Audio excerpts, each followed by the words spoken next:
It's taking a while to come through. I'm not sure about that. I don't think you can generalize about American people, American culture, as having certain attributes. It's a highly sophisticated society, highly diverse. Every level of, even in these terrible days of Trump, there's still a wide spectrum of opinion and thought in America.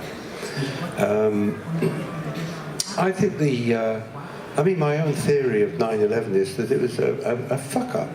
That they made a big mistake, and they started lying about it, and the way of lies, they just got bigger and bigger.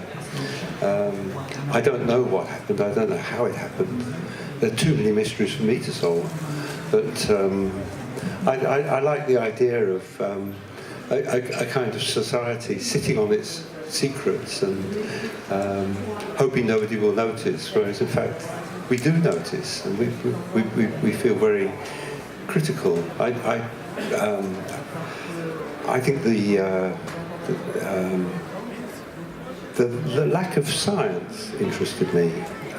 One of the things you find out if you start investigating 9/11 is that the science is all wrong. You've probably heard the theory that the buildings were demolished and knocked down by aircraft. And if you go into the science, the engineering of how steel buildings are made and how they're designed and how they are intended to behave if something like an aircraft hits it, you realise that what we saw on that day, what we saw on the films and the TV, it wasn't what we were told it was. The buildings weren't collapsing. They can't collapse in that way. They're physically unable to.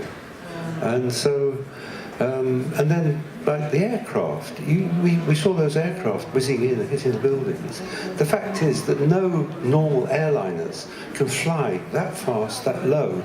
When you're on the plane, it comes into land.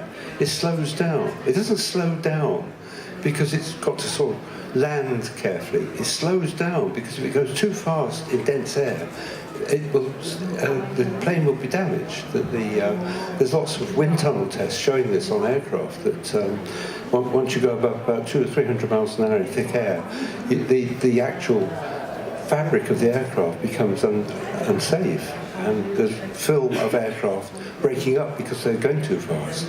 And yet, we saw at least 2 aircraft going across New York at sea level at about 600 miles an hour, about 450 kilometers an hour. That is actually physically impossible. So what did we see? And so if you look at the science, you find out, and you ask widely, you discover that there are aircraft in America which are strengthened, which will allow you to fly very slow, very fast. But they're all military aircraft. Take it or leave it. What do you believe? Et vous nous direz pas quelle est votre théorie alors? Well, I said it's a cock-up. I think it was... one of the things that you find out is on the day of 9/11, they were planning an exercise, which they did regularly with the North American Air Defense, where they would send aircraft up to pretend to be hijacked aircraft entering American airspace, and then the NORAD people would send up fighters to intercept them. And they had one of these exercises planned that day, and in fact some of the aircraft were in the air at the time. And when the, as it were, real hijacks began, the air traffic controllers were very confused, and in fact these tapes exist, this is not imaginary. They're saying, is this real? Or is this the test? Is this the exercise? And somebody says, no, it's an exercise, carry on. And then 2 minutes later somebody will say, but there's another one now, is this the exercise or is this real? And it takes them about 5 or 10 minutes to realise this is really happening. And you sort of think, that's not a very good defence system. I mean, you know, they spend billions of dollars on defending America from exactly this thing. And on the one day it was tested, it failed completely. That's embarrassing. That's really embarrassing to politicians, to defence analysts, to people who run armies and air forces. And I think that's a beginning to how this whole project became very secretive, very full of people refusing to tell the truth.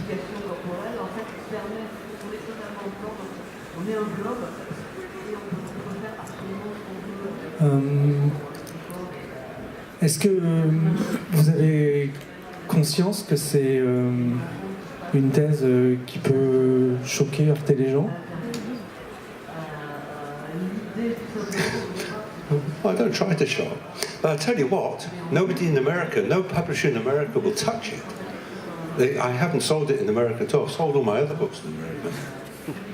And after several weeks, my publisher in the UK, who handled the rights, sent me an Excel spreadsheet with all the reactions on from these editors. And they all said the same thing. It was quite interesting. There were basically 3 sentences. The first sentence said, "Oh, we really admire the work of Christopher Priest, a marvellous novelist, brilliant, fantastic, you know, loved everything he's ever written." That's the first sentence. The second sentence said, "But I think in this book he's really gone wrong. It's very slow and it's quite long and it's very boring and didn't really convince me." That was the second sentence. The third sentence was, "But it's about 9/11, which we can't publish." It's part of the problem. You see, the media in America, and including publishers, are clearly craven to this, that they're losing their sense of independence. And I feel quite strongly about this because, I mean, for one thing, I need the money from selling to America. I'm not getting that money.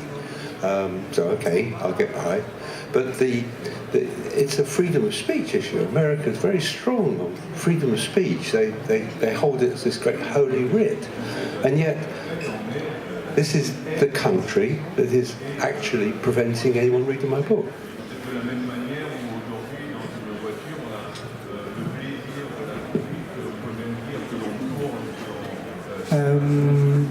Peut-être parler un petit peu de l'avenir.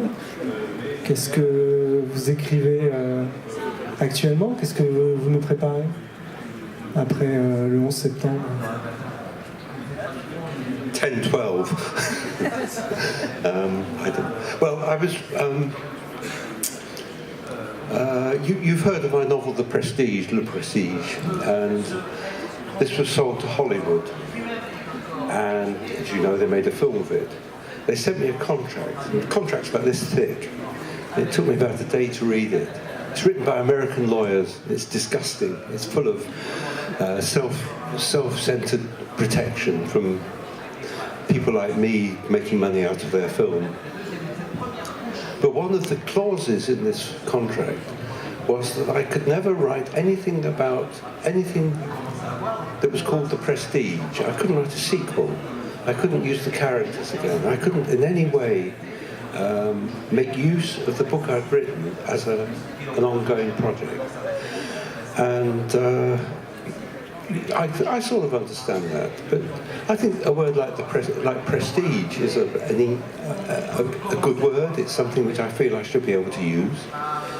And so I was kind of annoyed.